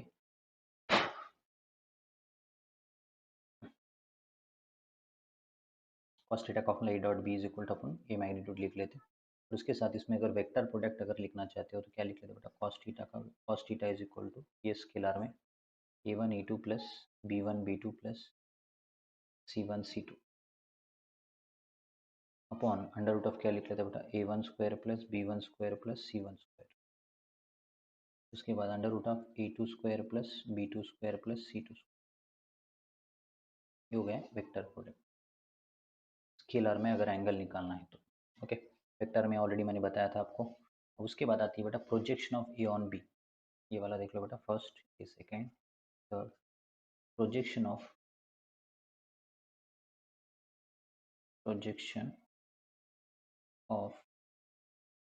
बी ऑन ए अगर बोला जाता है, क्या लिखा बेटा, projection of B vector on A vector अगर बोला जाएगा तो अपन क्या लिखेंगे बेटा, formula A dot B upon magnitude of ए।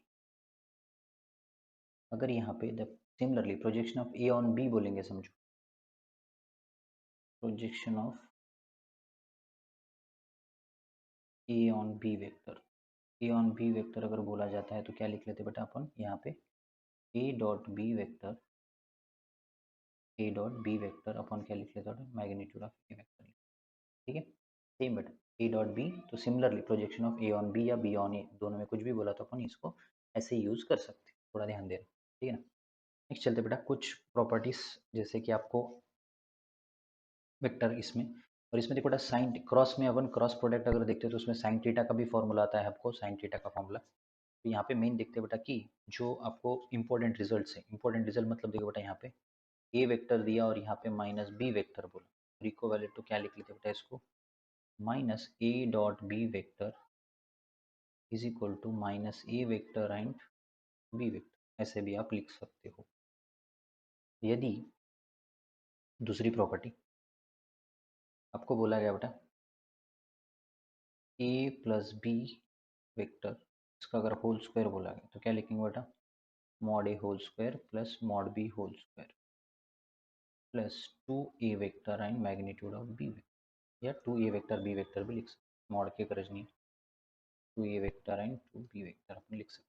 ठीक है, माइनस में भी सेम, प्लस माइनस में कन्फ्यूज नहीं होना, और A plus B whole square भी ऐसे ही लिख सकते बेटा, ध्यान देना। नेक्स्ट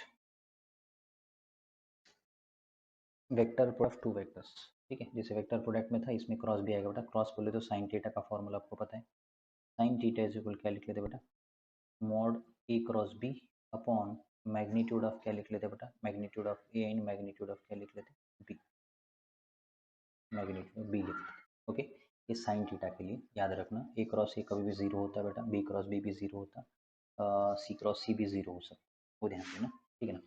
और दूसरी प्रॉपर्टी याद रख लो बेटा कि अगर आपको यहाँ पे क्रॉस में, नेक्स्ट पेज चलते हैं, नेक्स्ट पेज में देखो बेटा यहाँ पे आपको बोला गया है, समझो नेक्स्ट सेक्शन फॉर्मूला, सेक्शन फॉर्मूले आएंगे बेटा दो तीन यहाँ पे।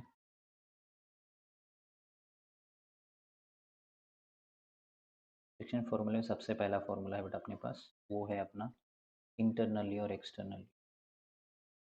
इंटरनली में क्या होता है, एक्सटर्नली में क्या होता है, इंटरनल में देखो बेटा क्या हो सकता है बोले तो, C vector is equal to M B vector plus N A vector divide by क्या लिख लेते बेटा, एम प्लस एन लिख, तो सेम रहता है बेटा एक्सटर्नली में, बस क्या रहता है आपको यहाँ पे minus, externally c vector is equal क्या लिख लेते बेटा यहाँ पे, m B vector minus n A vector divide by क्या लिख लेते बेटा, एम माइनस एन लिख लेते। के बाद नेक्स्ट थर्ड फॉर्मेशन जो है बेटा यहाँ पे मिड पॉइंट के लिए क्या लिख लेते हैं बेटा, मिड पॉइंट का फॉर्मेशन क्या आ सकता है, C vector is equal to A vector plus B vector upon two, A vector plus B vector upon two. और सेंट्रॉइड का जो आएगा बेटा यहाँ पे, centroid of a triangle, centroid का क्या लिख लेते बेटा यहाँ पे, जी से डिनोट किया जाता है बेटा सेंट्रॉइड को, G vector is equal to A vector plus B vector plus C vector divide by क्या लिख लेते बेटा 3। अब यहाँ पे फिफ्थ में अगर सेंट्रॉइड में ही टेट्राहेड्रन बोला जाता, टेट्राहेड्रन मतलब क्या लिख लेते बेटा, A vector plus B vector plus C vector plus D vector divide by क्या लिख लेते बेटा 4 लिख लेते। ओके, ये सेंट्रॉइड का फॉर्मेशन होगा, कंफ्यूज नहीं होना, ये सेंट्रॉइड के बारे में है। अब आगे देखते बेटा आगे वाले कुछ फॉर्मेशन है, जैसे एरिया एंड पैरेललोग्राम के बारे में देखते बेटा, area of parallelogram and triangle, area of parallelogram and triangle. इसके कुछ डायरेक्ट फॉर्मूले याद रख ले, तो आपको अगर क्वेश्चन पूछा जाता तो डायरेक्टली आप सॉल्व कर सकते, ठीक है ना। मैं सबसे पहला देखते बेटा, area parallelogram with adjacent sides, area parallelogram with adjacent sides, area parallelogram with adjacent sides बोले तो बेटा क्या आ सकता है, सबसे पहला वाला एरिया ऑफ ए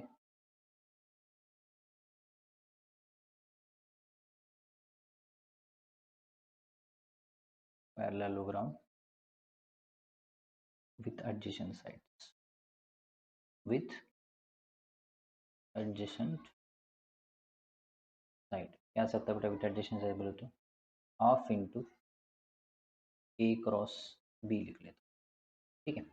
अब एरिया पैरेललोग्राम विथ डायगोनल बोलेगा बेटा, area parallelogram with diagonal, diagonal का क्या आ सकता है बेटा,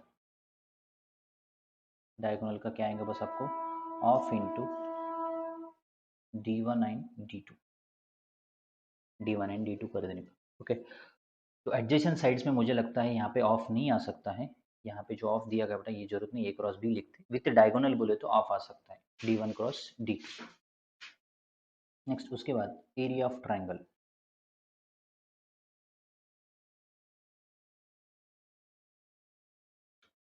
area of triangle adjacent sides, तो सेम आएगा बेटा एरिया ऑफ ट्रायंगल का भी, area of triangle,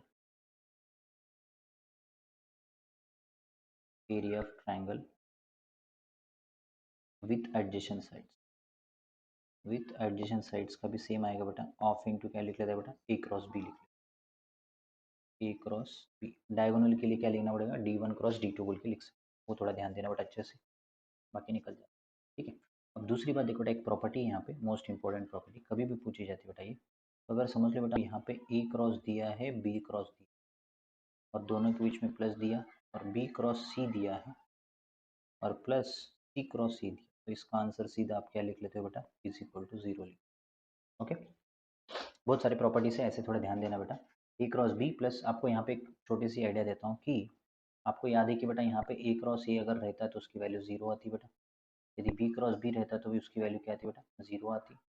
C cross सी भी बोलेंगे तो उसकी वैल्यू क्या आती बेटा, 0 ही आती, ध्यान से देखना है, ओके। और ये प्रॉपर्टी आपको A cross B plus B cross C अगर देता है तो सी क्रॉस ए इक्वल अपन क्या लिख लेते हैं, 0 बोल के अपन लिख सकते हैं, कन्फ्यूज होने की गरज नहीं, अच्छे से देख लें, ठीक है ना। नेक्स्ट आगे बढ़ते हैं, आगे का टॉपिक स्केलर ट्रिपल प्रोडक्ट, क्या बेटा दूसरा, scalar triple product, scalar triple product.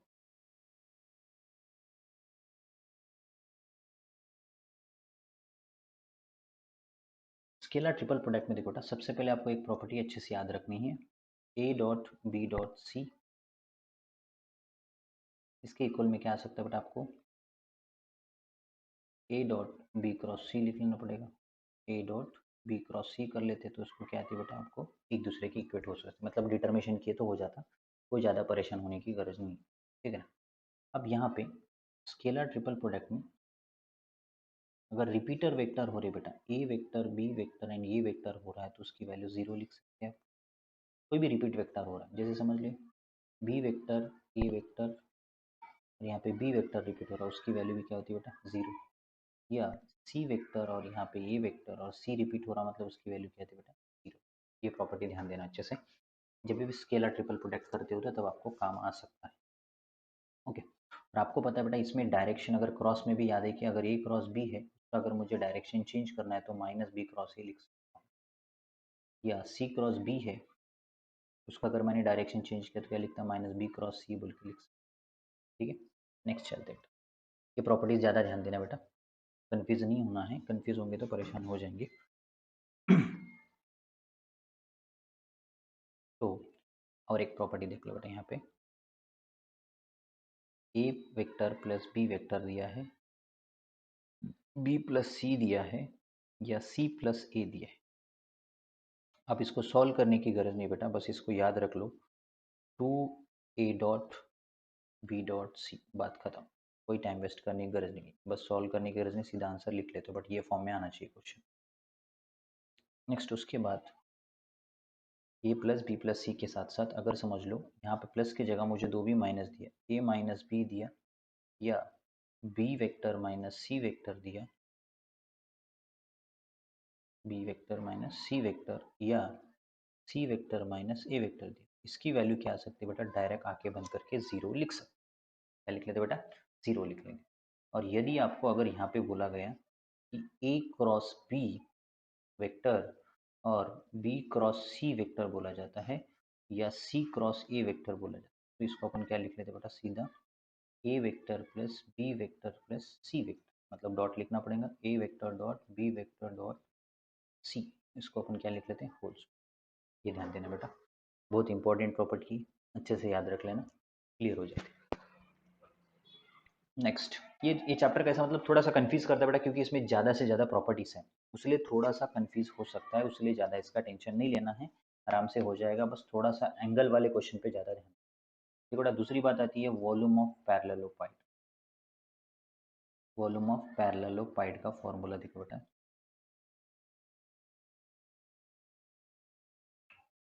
सीधा लिखना है a dot B dot c, और 3/3 ट्रिपल प्रोडक्ट में, स्केलर ट्रिपल प्रोडक्ट में, अगर यहाँ पे स्केलर ट्रिपल प्रोडक्ट में अगर कोप्लानर बोलेगा तो सीधा a dot B dot c की वैल्यू क्या आती है बेटा, आपको जीरो आ सकती है। वॉल्यूम ऑफ टेट्राहेड्रन क्या होता है बेटा, वॉल्यूम ऑफ टेट्राहेड्रन, बस सामने क्या लिखना है बेटा, 1/6 लिख लेना, बाकी सब भरो। Volume of tetrahedron 1/6 into a dot B dot c वे, this is called as volume of tetrahedron. ठीक है ना, ये आपको मोस्टली ज़्यादा से ज़्यादा ये किसमें है, तो इसको अपना और एक ऐसा भी लिख सकते हो बेटा, जैसे कि ए बी वेक्टर दिया है, a C vector, b c vector, या a d vector, a b a d a c, a b a c a d vector, तो इसका पोजीशन वेक्टर किए तो 1/6 करेंगे, this is called as volume of tetrahedron. Okay ना, ये है बेटा आपका वेक्टर की कहानी, इसके फॉर्मूले अच्छे से पढ़ लो, बहुत इंपॉर्टेंट फॉर्मूले बेटा, अगर ये फॉर्मूले अच्छे से पढ़ते हो तो आपको प्रॉब्लम नहीं आती है, फटाफट क्वेश्चन निकल जाता। मुझे लगता है कि यहाँ पे आपको ध्यान देने वाली बातें ये हैं थोड़े से, तो सेंट्रॉइड अच्छे से ध्यान देना, टेट्राहेड्रन अच्छे से ध्यान देना, वॉल्यूम ऑफ पैरेललोपाइड, एक्चुअली मेन बात आती है कि स्केलर ट्रिपल प्रोडक्ट भी अच्छे से ध्यान दे दो बेटा। क्या आपको पता है कि a dot B dot c की वैल्यू होती है जब रिपीट वेक्टर होता है तो, या यदि a dot B dot c अगर आपको कोप्लानर बोलेगा उसकी वैल्यू भी क्या आती है बेटा, जीरो आ सकती है, वो थोड़ा ध्यान से देख लें। ठीक है ना, नेक्स्ट चलते हैं 3D, क्योंकि ये 3D इसमें मिक्स में है, बट तो भी मैं क्या करता हूँ 3D को अलग से लिख, 3D को अलग से पढ़ा देता हूँ, क्योंकि इसमें दो ही टॉपिक है, वेरी सिंपल है, बस ये फॉर्मूला अच्छे से देख लेना। नेक्स्ट चैप्टर देखते हैं बेटा 3D, ये स्पेशल चैप्टर कुछ नहीं, उसी में मिक्स है वेक्टर में, बट तो भी मैं सेपरेट पढ़ा देता हूँ इसको। 3D में देखो बेटा सबसे मेन बात आती है, मेन टॉपिक जो है बेटा डायरेक्शन कोसाइन और direction ratio, direction cosine and direction ratio.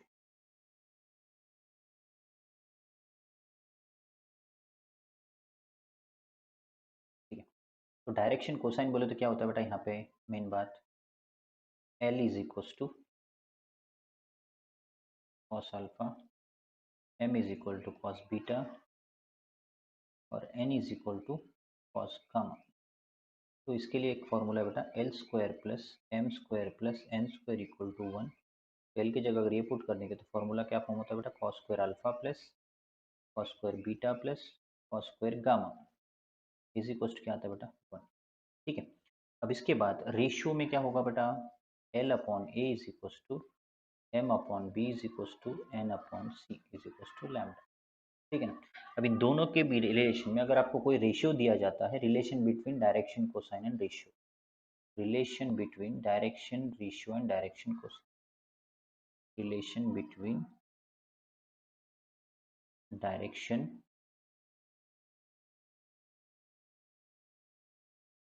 Cosine and ratio क्या आ सकता है बेटा, इसके लिए फॉर्मूला आपको पता है, L is equal to plus are minus A upon under root of A square plus B square plus C square. यदि M is equal to plus are minus B upon क्या लिख लेते बेटा, under root of A square plus B square plus C square. के बाद N is equal to plus are minus C upon under root of A square plus B square plus C square. ये होगा बेटा direction cosine. ठीक है ना, थोड़ा side लिख लेते बेटा, साइड में लिख लेता हूँ इसको थोड़ा, n is equal to plus are minus C upon under root of A square plus B square plus C square. ये होगा बेटा रिलेशन बिटवीन का फॉर्मेशन। अगर समझ लो डायरेक्शन रेशियो आपको निकालनी है और अपने को दो पासिंग थ्रू पॉइंट देके रखे, उसके लिए आपको डायरेक्शन कोसाइन निकालना है, x1 y1 z1 दिया है पासिंग थ्रू 2 पॉइंट्स, और x2 y2 z2 दिए, ये दो पासिंग थ्रू पॉइंट दिए।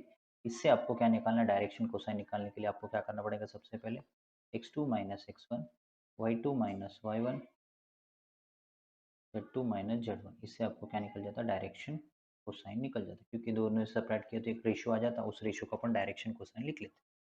अगर समझ लो बेटा टू लाइन्स आर पैरेलल या परपेंडिकुलर, कंडीशन ऐसे है कि टू लाइन्स आर परपेंडिकुलर बोला जाता है, तो फॉर्मूला क्या लिखते हैं बेटा लाइन में, L1 L2 plus M1 M2 plus N1 N2, ये कौन से लेने बेटा, डायरेक्शन कोसाइन।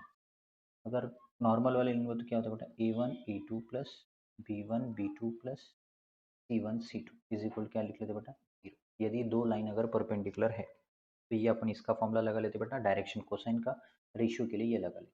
ओके, और दो लाइन्स अगर पैरेलल है तो क्या लगेगा बेटा, पैरेलल के लिए L1 upon L2 is equal to M1 upon, okay थोड़ा सा नेक्स्ट पेज में लिख लेता बेटा, यहाँ पे कंफ्यूज नहीं होना। क्या है बेटा नेक्स्ट, पैरेलल अगर दो लाइन अगर पैरेलल है, पैरेलल के लिए फॉर्मूला क्या लगेगा बेटा, L1 upon L2 is equal to M1 upon M2 is equal to N1 upon N2।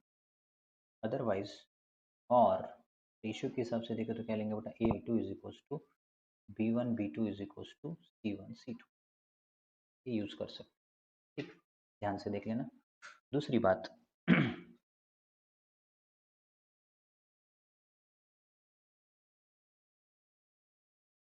Three में अगर आपको एक्स एक्सिस बोला जाता है, एक्स एक्सिस जब भी बोला जाता है तब अपन पॉइंट क्या लेते हैं बेटा, यहाँ पे ओनली एक्स की वैल्यू लेते हैं, वाई और जेड क्या लेते हैं बेटा, जीरो लेते हैं। जब वाई एक्सिस जब मेंशन किया जाता है तब अपन क्या लिखते हैं बेटा, ओनली वाई की वैल्यू लेते हैं बेटा, बाकी सब दोनों जीरो। जेड एक्सिस मतलब क्या होता है बेटा, जेड की वैल्यू समथिंग आएगी, बाकी सब के सब वहाँ पे क्या आएंगे बेटा, दोनों जीरो आ जाएंगे। ओके, मोस्ट इंपॉर्टेंट वर्ड ध्यान देना। अब दूसरी बात एक ध्यान देना है कि जैसे कि वाई जेड प्लेन बोलेगा, वाई एक्स प्लेन बोलेगा, उसके हिसाब से। अब यहाँ पे देखो कि अगर angle between any two diagonals of cube बोला, angle between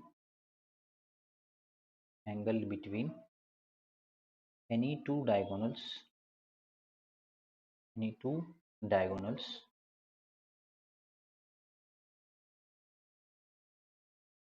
of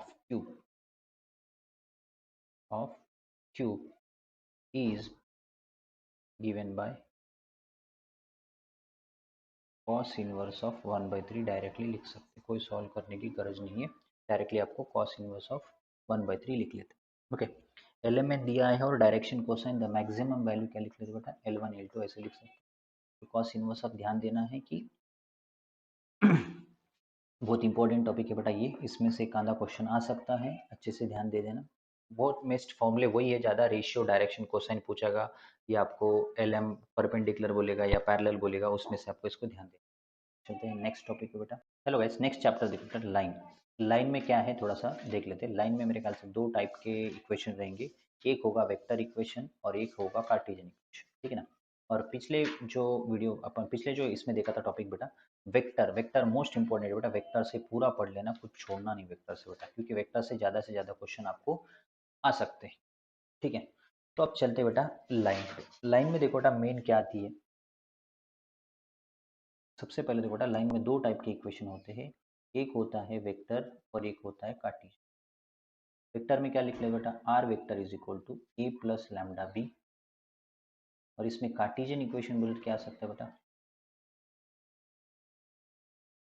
Cartesian equation क्या आ सकता है, very simple, X minus x one upon A one, Y minus Y one upon B one, Z minus Z one upon C. Okay, इसी में घुमा फिराते रहता है कि भाई ये वेक्टर इक्वेशन या तो ये किसका क्या होगा, उसका क्या होगा, बस यही देना है, ध्यान से देख लेना है, कन्फ्यूज नहीं होना ज़्यादा से ज़्यादा। एक होगा कार्टेशियन इक्वेशन, अगर इक्वेशन पासिंग थ्रू ये 2 पॉइंट्स दिया है तो आपको कार्टेशियन इक्वेशन बनाना, पासिंग थ्रू 2 पॉइंट्स दिए, equation of the line passing through ये 2 points, Cartesian equation banana, passing through a points, points क्या दिया बेटा, पॉइंट आपको यहाँ पे देख लेना, पॉइंट ए दिया है समझ लो x1 y1 z1, और पॉइंट बी जो दिया है आपको x2 y2 और z। क्या लिखेंगे बेटा इसके लिए formula, x minus x one upon x two minus x, okay, y minus Y one upon y two minus Y one लिख लेते हैं, z minus Z one upon z two minus Z one. यदि passing through point बोलेगा तो इसके लिए काम आ सकता है, ओके। कन्फ्यूज नहीं होना, ध्यान से देख लेना बेटा, यहाँ पे कन्फ्यूज होने की कोई गरज नहीं, ओके। नेक्स्ट देखते हैं बेटा शॉर्टेस्ट डिस्टेंस।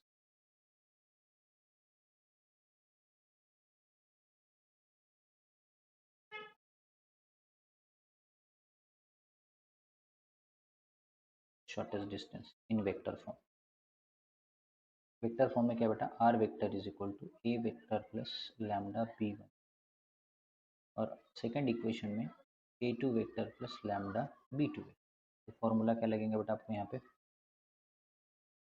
क्या फॉर्मूला लग सकता है, d is equal to a two minus a one into dot b one cross क्या कर लेंगे बेटा बी टू, अपॉन क्या लिख रहे थे b one cross b two कर दिए, तो आपको ये कौन सा इक्वेशन निकलेगा बेटा, शॉर्टेस्ट डिस्टेंस निकल जाएगा, ठीक है ना। शॉर्टेस्ट डिस्टेंस को अपन कार्टेशियन फॉर्म को भी इस फॉर्म में लिख सकते हो, कैसे बोले तो ए की फॉर्मूला लगा लेते, कैसे लिखना बोले देखो बेटा, आपको कार्टेशियन इक्वेशन क्या देता है, X minus x one upon A one देता, Y minus Y one upon B one देता है, और Z minus Z one upon C one देता है, और X minus X two upon A two, और Y minus Y two upon B two, और Z minus Z two upon क्या लिख लेते बेटा सी टू।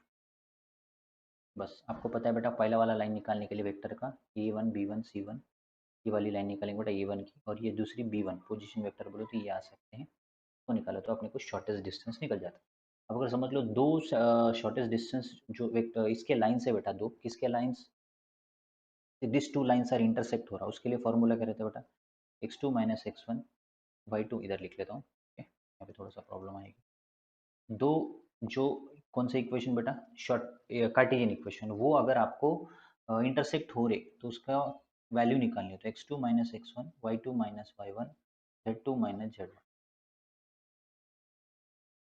क्या लिख लेते बेटा इसके लिए, A one B one C one, A two B two C two is equal क्या लिख लेते बेटा जीरो, ठीक है। टू लाइन्स आर इंटरसेक्ट हो रहे हैं तो x two minus x one Y two minus Y one Z two minus Z one, a one B one C one A two B two C two is equal to zero किए तो आपको वहां से जो intersecting में जो भी value mix हो रही है वो वैल्यू निकल सकती है, कन्फ्यूज नहीं होना है, डायरेक्टली निकल सकती है। उसके बाद लेंथ ऑफ परपेंडिकुलर बोलेंगे तो क्या लिख लेते बेटा, length of the perpendicular, length of the perpendicular निकालने के लिए आपको फुट ऑफ दी परपेंडिकुलर निकालना पड़ेगा, फुट निकालने के बाद आपको इस फॉर्मूले में डालना है बेटा, x two minus x one whole square plus y two minus Y one whole square plus z two minus Z one whole square, ये होगा बेटा length of the perpendicular.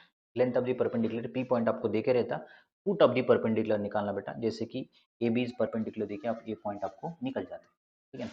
Next चलते बेटा, लाइन तो हो गया, लाइन में इतना ही है। एंगल बिटवीन लाइन बोले तो फॉर्मूला cos थीटा का लग जाता है बेटा, a1 a2 plus b1 b2 plus c1 c2 upon under root of, समझ लो इसका अपन को एंगल निकालना है कार्टेशियन इक्वेशन। तो क्या लिखूंगा बेटा, formula cos theta is equal to a1 a2 plus, okay side में लिख लेता हूँ, दो कार्टेशियन इक्वेशन है, इसका आपको फॉर्मूला निकालना है, एंगल निकालना है। क्या निकाल सकते हो बेटा, एंगल निकालने की formula cos theta is equal to mod a1 a2 plus b1 b2 plus c1 c2 upon क्या आता है बेटा, under root of a1 square plus b1 square plus c1 square. उसके बाद next a2 square plus b2 square plus c2 square, ठीक है ना। यहाँ पे c2 आ जाएगा बेटा, प्रॉब्लम आ रही है कुछ तो, ठीक है ना। ये होगा बेटा आपका, इसका फॉर्म किसका होगा बेटा टॉपिक, ये लाइन का टॉपिक होगा। लाइन में इतना ही है, ज़्यादा कंफ्यूज होने की गरज नहीं, वेरी सिंपल फॉर्मेशन। और कुछ परेशान करने के लिए मुझे लगता है ज़्यादा से ज़्यादा शॉर्टेस्ट डिस्टेंस पे फोकस करो, या कोई प्लेन सॉरी इसका इक्वेशन बोलता, वेक्टर इक्वेशन बोलता या कार्टेशियन इक्वेशन बोलता, अगर दो कार्टेशियन इक्वेशन इंटरसेक्ट हो रहे तो एक फॉर्मूला लगता, वो थोड़ा ध्यान से देखना। ओके, नेक्स्ट टॉपिक चलते बेटा, प्लेन पे। ओके, प्लेन इतना ही पढ़ लो बेटा, बाकी ज़्यादा पढ़ने की गरज नहीं। प्लेन में भी बेटा दो इक्वेशन रहते हैं, एक होता है वेक्टर इक्वेशन और एक होता है कार्टेशियन इक्वेशन, ठीक है ना। तो वेक्टर इक्वेशन देखो बेटा, आपको यदि अगर आपको वेक्टर इक्वेशन दिया है तो r dot n vector is equal to p लिख सकते हैं, डिस्टेंस। यदि इसमें नॉर्मल टू द प्लेन अगर बोलता है, आर डॉट क्या लिख लेते हैं बेटा, एन कैप इंटू क्या लिख लेते हैं बेटा, P is the distance. Distance मतलब वहाँ पे कांस्टेंट हो जाता है। पी बोले तो ए डॉट एन को अगर पी बोले तो कांस्टेंट वैल्यू समझ सकते हैं कि दोनों के बीच में कांस्टेंट वैल्यू, ठीक है ना। तो यहाँ पे पर ये ध्यान देना है कि अगर आपको इसमें कार्टेशियन इक्वेशन, अगर कोई पासिंग थ्रू पॉइंट दे के रखा है और direction of ratio normal to the plane अगर बोलता है, तो फॉर्मूला क्या लगता है बेटा कार्टेशियन इक्वेशन के हिसाब से, ए इंटू एक्स माइनस x1 लिख सकते हैं, plus B into Y minus y1 और C into Z minus z1 into क्या था बेटा, इक्वल टू 0। ओके, उसके बाद अगर general equation of the plane बोले तो क्या लिख लेते हैं बेटा, जनरल इक्वेशन प्लेन का A X plus B Y plus C Z plus क्या लिख लेते हैं बेटा, डी इज इक्वल टू 0। ये प्लेन का जनरल इक्वेशन।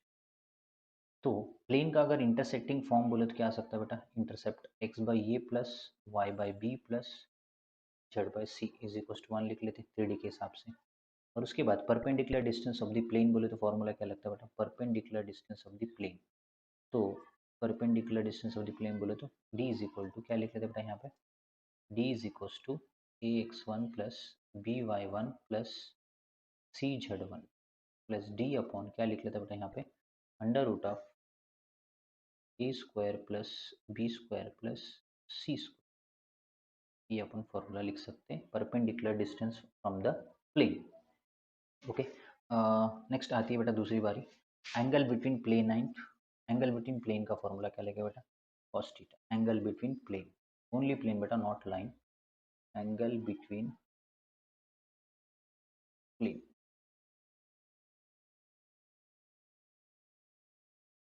तो क्या आ सकता है बेटा फॉर्मूला एंगल बिटवीन प्लेन बोले तो b1 b2 upon magnitude of b1 vector and magnitude of b2।